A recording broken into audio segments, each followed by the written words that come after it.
Hey guys, अस्सलाम वालेकुम। इस्मी मोहम्मद आफाक खान। इस वीडियो में मैं आपको बताऊंगा कि कैसे मैंने खुद बगैर इन्वेस्टमेंट के कारोबार शुरू किया। पैसे न होने के बावजूद मार्केटिंग की ऐसी स्ट्रेटजी, ऐसा तरीका इख्तियार किया कि बहुत जल्द मेरा जो कारोबार था वो मशहूर हो गया। और ऐसी क्या गलतियां की कि सब कुछ फेल भी हो गया। अब ये मैं आपको फ्री में मशवरा दे रहा हूँ तो समेट लीजिए। वो यूट्यूबर तो हूँ नहीं, या फिर वो वाला मोटिवेशनल स्पीकर तो हूँ नहीं कि फलां लिंक पे जाओ, वहां पर जाकर क्लिक करो फिर बताऊंगा। तो जो गलतियां मैंने की वो आप न करना, जो स्ट्रेटजी मैंने इख्तियार की वो आप इख्तियार करना। कामयाबी इंशाल्लाह ज़रूर मिलेगी। अब बात दरअसल ये है कि मेरा एक दोस्त है, वो इंग्लैंड जा रहा था, हम उस वक्त पाकिस्तान में थे। और वो बड़ा परेशान है, बार बार पेपर पढ़ रहा है। मैंने कहा क्या हुआ? बोलता है यार, ये इंग्लिश का पेपर मुझे पास करना है और इसकी तैयारी की कोई 50,000 मांग रहा है, कोई 60,000, कोई 1 लाख मांग रहा है। मैंने कहा ऐसा कौन सा पेपर है, मुझे भी ज़रा दिखाओ। मैंने देखा तो पेपर तो बड़ा आसान था कि what is your name, what do you do, what's your hobby, who is your best friend. मैंने कहा इसके ये 1 लाख रुपए मांग रहे हैं। पता चला कि हाँ भाई, वो आयल्स है, सिटी एंड गिल्ड्स है, इसका पेपर इंग्लैंड से आता है, मतलब बड़े बड़े नाम रखे हुए थे। मैंने क्या किया, मैंने अपने दोस्त को तैयारी करवा दी। पहले मैंने उससे कहा कि तुझे ये नहीं आता। फिर मुझे ये एहसास हुआ कि यार, जब किसी को बिल्कुल भी इंग्लिश ना आती हो उसको तो ये मुश्किल लगेगा। और मैंने नया नया कॉलेज ख़त्म किया था। तो मैंने उसको वो तैयारी करवाई कि जब हॉबी का लफ्ज़ आए तो आप बोलना कि I like to play cricket, जब फ्रेंड का लफ्ज़ आए तो आप बोलना my best friend is Ali. इस तरह मैंने उसको रट्टा करवा दिया। वो गया, वो पास होके आ गया। जब पास होके आ गया तो फिर मेरे जहन में आया कि क्यों ना मैं भी पैसे कमाऊं और मैं इस तरह की चीज़ें लोगों के सामने लाना शुरू कर दूं। मैं कम पैसे चार्ज करूंगा। वालिद साहब से मशवरा किया तो वालिद साहब ने कहा कि नहीं बेटा, हमेशा याद रखना कि दुनिया में कोई भी काम करो 100% कमर्शियल मत करो, उसमें कुछ सोशल भी रखो, लोगों के फ़ायदे की भी बात भी करो और पैसा भी कमाओ। मैंने कहा कौन डिफेंस जाएगा या इस तरह के इलाकों में जाएगा जहाँ पर इतनी ज़्यादा रेंट होते हैं, रेंट ज़्यादा होगा तो फीस भी ज़्यादा चार्ज करूँगा। मैंने सोचा कोई ऐसा इलाका ले लूँ जहाँ पर अमीर गरीब सारे आ सकें और लोगों को फ़ायदा हो सके। वालिद साहब जो है केमाड़ी, कराची का एक इलाका है केमाड़ी, वहाँ पर मस्जिद में पढ़ाया करते थे। तो वहाँ पर मुझे एक बिल्डिंग मिल गई केमाड़ी में, एक स्कूल बन रहा था बहुत बड़ा। मैं उनके पास गया तो मैंने उससे कहा जी आपकी स्कूल की टाइमिंग क्या होती है? उसने कहा 2 महीने में मेरा स्कूल बन जाएगा और स्कूल की टाइमिंग जो है वो 12-1 बजे तक होगी, उसके बाद 4-5 बजे तक ट्यूशन सेंटर होगा। अब उसका किराया मेरे ख्याल में कुछ 60-70 हज़ार रुपये था। मैंने कहा 4 बजे के बाद वैसे भी बंद पड़ा रहेगा, तो क्यों ना 4 से लेकर 8-9 बजे तक आप बल्कि 10-11 बजे तक आप मुझे ये बिल्डिंग दे दिए करें। और मैंने कहा मैं आपको किराया नहीं दूंगा, अलबत्ता मैं ये करूंगा कि मैं जितने मेरे पास दाखिले आएंगे वो जो फ़ीस मिलेगी उसमें से थोड़ी आपको दूंगा और कुछ मैं रखूंगा, 30 या 70%। इस तरह हम लोगों ने कोई एग्रीमेंट कर लिया। उसने कहा जी बिल्कुल ठीक है। उसके बाद क्या हुआ कि मैंने एक बैनर लगा दिया। एडमिशन नहीं आ रहे थे क्योंकि बैनर इतना अजीब सा लगा हुआ था। अब मैंने देखा वहाँ पर एक HBL बैंक था जो बंद हो चुका था, उसका वो बोर्ड नीचे पड़ा हुआ था सालों से, उसके ऊपर धूल मिट्टी थी। मैंने क्या किया कि मैं बैंक वाले के पास गया, उन्होंने कहा हाँ जी कोई भी उठा के ले जाए। इससे ये सबक मिलता है कि कोई भी चीज़ मांगने से कोई फ़र्क नहीं पड़ता, कोई शर्म नहीं आनी चाहिए। आप भीख नहीं मांग रहे हैं, आप कोई पूछ रहे हैं कि भाई ये बेच रहे हो या कोई भी है। मैंने उससे पूछा कि बेच रहे हो? उन्होंने कहा नहीं वैसे ही पड़ा हुआ है। मैंने कहा वैसे ही पड़ा हुआ है तो मैं ले जाता हूँ। अब मैं रोज़ उस बोर्ड को देखता और हिलाता, वो कहाँ वहाँ से हिल रहा था। वाले साहब को कहा अब्बू ज़रा ये बोर्ड मुझे उठाने, इसमें कोई मदद करवाएं, किसी को भेजें। अब्बू के कुछ मुख्तदी आए और वो बोर्ड रस्सी वस्सी के साथ बांध के ऊपर लगा दिया। उसके बाद वाले साहब ने एक तारीखी डायलॉग मारा और ये कहा कि हरकत में बरकत है, हरकत करोगे तो बरकत आएगी। इस तरह बोर्ड को देखते रहोगे 10 साल तक, ये खुद उठकर ऊपर नहीं आएगा। बोर्ड लग गया, अंदर लाटे वाटे लगी हुई थी, लंबा बोर्ड। अब मेरा लैंग्वेज सेंटर पूरी केमाड़ी के इलाके में सबसे ज़्यादा चमक रहा था। भाई मैंने फुल बैनर लगाया, पम्फलेट छापे, फिर भी एडमिशन नहीं आए। क्यों? क्योंकि मैं बैनर लगाऊं, अगले दिन कोई जेलसी में हसद में आके फाड़ दे, फिर बैनर लगाऊं, फिर कोई लैंग्वेज सेंटर वाले फाड़ दें। इस तरह लोग मेरे बैनर फाड़ते रहे। कहीं से पीपल्स पार्टी का या किसी दूसरी पार्टी का फ़ोन आ जाए, आपकी क्या मजाल कि आपने हमारी बैनर के सामने बैनर लगाया। मैंने कहा अब मैं क्या करूं? मैंने कजन्स को बोला यार सारे जो है मेरे बैनर फाड़ रहे हैं, मैं क्या करूं? उसने कहा भाई हम लोगों के बैनर फाड़ने शुरू कर देते हैं। मैंने कहा नहीं नहीं, ऐसा नहीं करते, अब बहुत मारेंगे, कोई दूसरा तरीका इख्तियार करते हैं। खैर पम्फलेट वगैरह देना शुरू किए और मैं ऑफिस में जाके बैठना शुरू हो गया। एक बंदा था वो बार बार आ रहा था, जी एडमिशन ओपन है? मैंने कहा जी हाँ। कितने लोगों ने एडमिशन ले लिया? मैंने कहा किसी ने नहीं लिया। वो वापस चला जाता।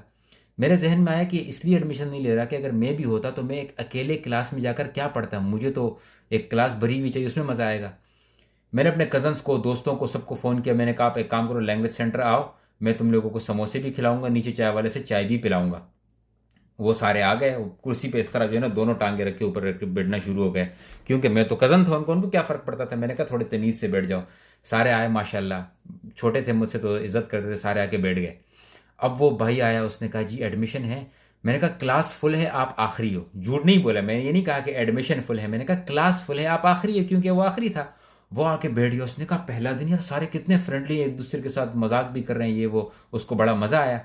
फ्रेंडली तो होंगे सारे, आपस में कजन्स थे।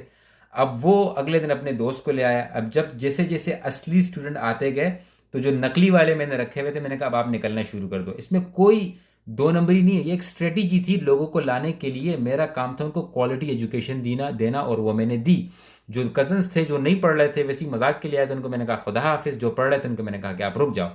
अब मैंने अपने उन्हीं कज़न से ये कहा कि तुम एक काम करो कि मुख्तलिफ शॉप्स पर जाओ, वहाँ पर जाके पूछो कि पाकिस्तान इंग्लिश लैंग्वेज सेंटर कहाँ पे है, पाकिस्तान इंग्लिश लैंग्वेज सेंटर कहाँ पे। उसने कहा भाई इंग्लिश लैंग्वेज सेंटर में तो बैठे हैं। मैंने कहा पागलों, तुम जाके पूछोगे तो उनके जहन में ये लफ्ज़ आएगा। जब कल को वो किसी से बात करेंगे कि कोई अच्छा लैंग्वेज सेंटर बताओ, तो आपस में बोलेंगे यार एक नया लैंग्वेज सेंटर खुला है, वहाँ पे लोग बड़ा उसके बारे में पूछ रहे होते हैं। और मैंने उनसे कहा था कि आप जाके बोलना यार वो नया लैंग्वेज सेंटर नहीं है पाकिस्तान इंग्लिश लैंग्वेज सेंटर के नाम से, जहाँ पर कॉन्फिडेंस बिल्डिंग सेमिनार भी होते हैं जो बहुत बेहतरीन किस्म के, वो कहाँ पर है।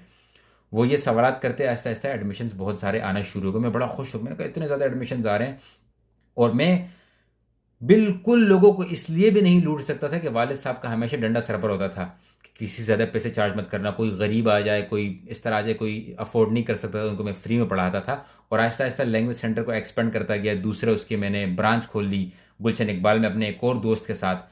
अब ये तरीका मैंने ऐसे इख्तियार किया कि जब मैंने देखा मेरे पास पैसे भी नहीं है, इन्वेस्टमेंट करने का तरीका भी नहीं है, तो मैंने क्या किया, मैंने एक ऐसे बंदे को पकड़ा जो मेरी तरह के ही लेवल पर था। मतलब वो भी एक नई चीज़ खोल रहा था, तो उसको भी उस वक्त में कोई साथी चाहिए था। उसको ऐसा लगा कि उसको मुझसे फ़ायदा होगा, क्योंकि मैं मार्केटिंग करूँगा, मैं लोगों को लेकर आऊँगा।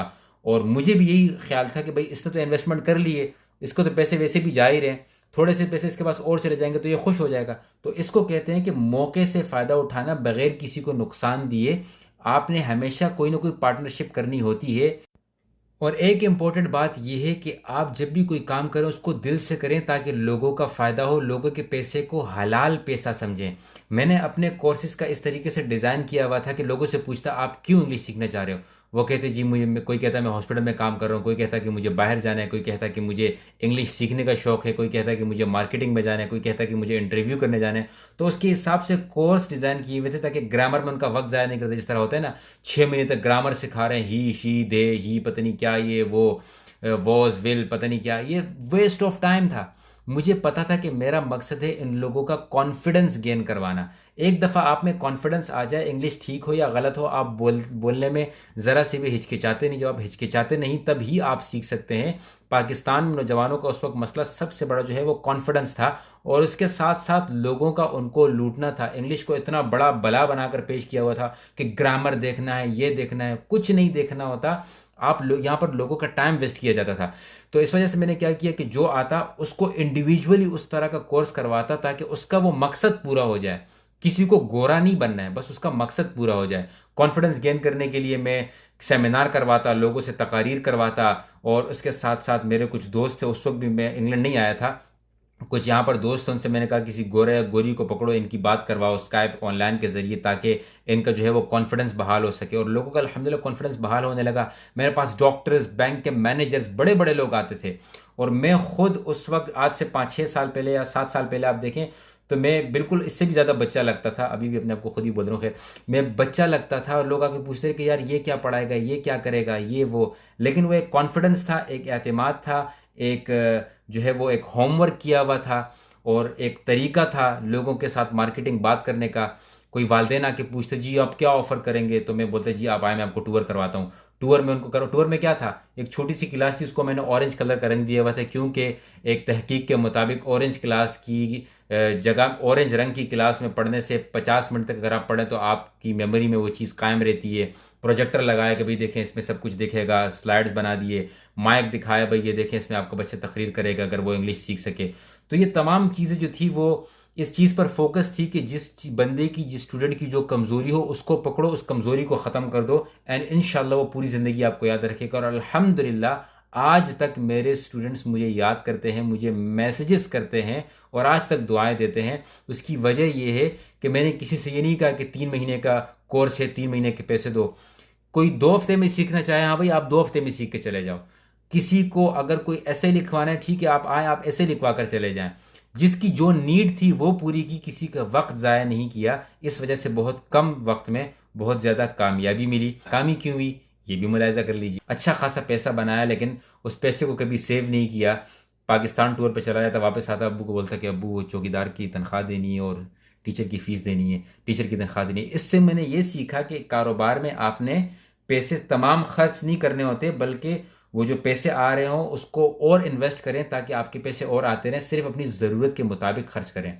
ये भी एक नुक्ता है किसी भी कारोबार का कि आपका कारोबार कभी कभी एक महीने में फुल चलने लगेगा और आप क्या करोगे कि सारे पैसे खर्च कर दोगे, फिर आपके पास तनख्वाह देने के पैसे भी नहीं होंगे। और वालिद साहब मुझे बड़ा सुनाया करते थे कि ये तुम्हारा कैसा कारोबार है, ये तुम्हारा कौन सा कारोबार है जिसमें तनख्वाह भी मैं लोगों को दूँ। खैर अल्हम्दुलिल्लाह वो काम तो हो गया।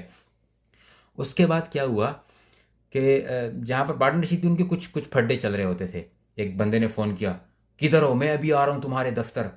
मैंने कहा जी आ जाएं, मैं आता हूँ तुम्हें बताता हूँ। मैंने कहा भाई अगर आपको कोई मसला है ट्यूशन वालों से, स्कूल वालों से, तो मुझे क्यों सुना रहे हैं, तू भी उसका साथी है। मैंने कहा हाँ हूँ तो सही। अब मैंने कहा शायद कोई वैसी धमकियाँ दे रहे, मैंने फ़ोन रख दिया। देखा थोड़ी देर बाद वो सीढ़ियों से बैट और डंडे आहिस्ता आहिस्ता ऊपर आ रहे हैं। मैंने कहा या अल्लाह लाड़म गारशलम। वो जो टेबल पर रखा नहीं होता पत्थर, उसके लिए संगमरमर का पत्थर रखा होता है पाकिस्तान में, पेपर ना उड़े, वो मैंने हाथ में पकड़ लिया। मैंने कहा एक का तो सर फाड़ दूंगा, बाकी जो होगा देखा जाएगा। कलमा पड़ा, देखा ऊपर आए, बच्चे आए, सर वो खिड़की के अंदर से बॉल आई है। मैंने कहा गरक हो जाओ यहाँ से, मुझे तुम लोगों ने जो है डरा दी। मैं समझा कि पता नहीं क्या हो रहा है, तुम्हारी बॉल आई हुई है। तो ये एक पार्टनर का एक नुकसान ये था कि जब वो अपने मसाइल में गिरा हुआ हो तो वो मसाइल आपकी तरफ भी आ सकते हैं। और आप जब पैसे कमाएं उसको सिर्फ खर्च करने लग जाएं, इन्वेस्ट ना करें, तो वो भी आपका नुकसान हो सकता है। इस वीडियो से मैं ये चाह रहा हूँ कि आप लोग ये सीखें, वो हर हर वो काम करें जिसमें आप अच्छे हों। जिस काम में आप अच्छे हों उसको फ्री में ना करें। आपको अगर किसी के मसले का हल आता हो तो उस हल को निकालने के लिए पैसे कमाएं, लेकिन सोशल भी ज़रूर रखें। जब आप लोगों के फ़ायदा भी साथ में सोचेंगे तो आप हमेशा कामयाब होंगे। लेकिन आपको पे इसराफ नहीं करना चाहिए, अंधा एतमाद नहीं करना चाहिए, अपनी बैकग्राउंड देखना चाहिए। उन लोगों के साथ पार्टनरशिप में आए जो आपकी जैसे नए नए शुरू, जिस तरह आपको ऑनलाइन क्लासेस शुरू करनी है तो उसको देखें जो नया कोई ऑनलाइन क्लासेस शुरू कर रहा है, उसको देखें जो नया कंपनी खोल रहा है, उसके साथ जाके पार्टनरशिप में जाएं ताकि दोनों की मेहनत एक जगह पर लगे और दोनों का फ़ायदा हो सके। और पैसे पर कभी लड़ाई ना करें, इंशाल्लाह हमेशा फ़ायदा होगा। अगर इस वीडियो से कोई ना कोई फ़ायदा आपको हुआ है तो ज़रूर शेयर कीजिएगा। मेरे अगर स्टूडेंट्स देख रहे हैं तो ज़रूर कमेंट कीजिएगा। जज़ाकुमुल्लाह खैरन। अस्सलामु अलैकुम व रहमतुल्लाह।